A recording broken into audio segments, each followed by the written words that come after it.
Sortez, appareil, photo, caméra, cellulaire. Allez, cliquez, cliquez, ouah. Allez, cliquez, cliquez, ouah. Tu es jolie, je suis jolie, nous sommes jolis. Allez, tout le monde, position. On va faire la photo.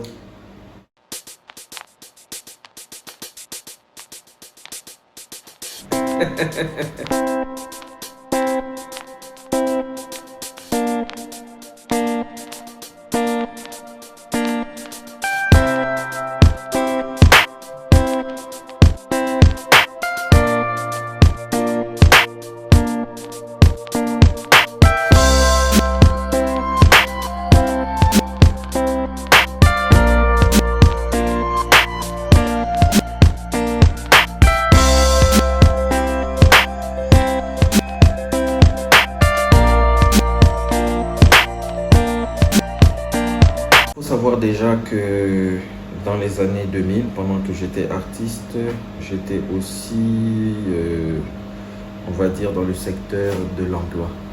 Voilà, je travaillais en tant que directeur publicitaire chez Kaiser et au sortir de mes études, j'étais major de la première promotion de l'ISIS, l'Institut supérieur de l'image et du son. Donc déjà à l'époque, je chantais, j'étais assistant réalisateur, j'ai notamment bossé avec Kadi Jolie sur Superflic et Apolline Traoré sur Le Testament. Je travaillais avec les sociétés en tant que directeur publicitaire, directeur artistique publicité. Et donc c'était difficile dans ce cas de figure de se concentrer sur une carrière à temps plein. C'est un peu ça aussi le problème.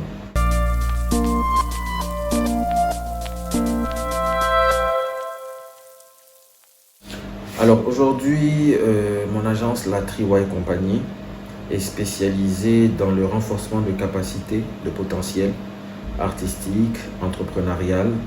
En 2017, nous avons, je pense, créé la première vague des premiers grands influenceurs de TikTok, Instagram. Et nous avons renforcé cela par l'accompagnement d'artistes, d'athlètes qui sont devenus des artistes et des athlètes à succès. Ce qui a confirmé que la stratégie mise en place n'était pas mauvaise. Donc au fur et à mesure que nous évoluons, je pense que nous grandissons aussi avec le type de clientèle que nous avons.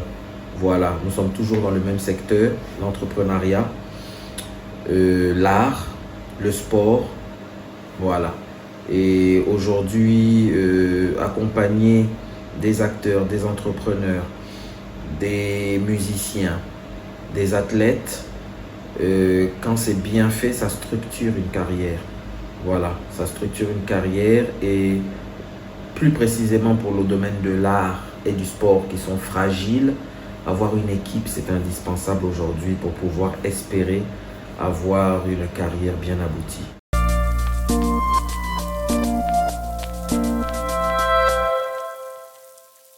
C'est une question que j'entends tous les jours. Et alors, ce que je vais répondre, c'est qu'il faut apprendre à ne pas stresser. Voilà, il faut apprendre à ne pas stresser. Il faut beaucoup de discernement au quotidien pour supporter les injures, les ingratitudes, les frustrations.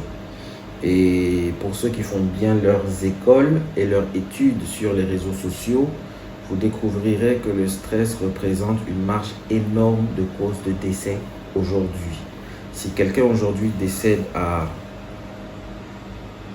45 ans, 40 ans, 35 ans d'un AVC, il y a fort à parier, si vous observez son train de vie des 5 à 6 années précédentes, qu'il avait une vie très difficile au quotidien et que c'était intensif, constant, répété.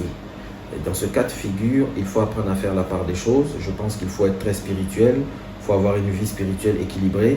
Il faut avoir un environnement et un entourage sain, équilibré, ce qui fait que le taux d'agressivité et de frustration est réduit chez vous. Donc, il faut savoir s'entourer.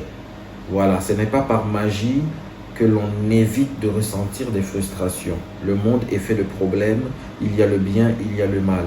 Mais à partir du moment que vous comprenez ce que le stress peut engranger de dangereux chez vous, ça devient une éducation d'apprendre à ne plus stresser.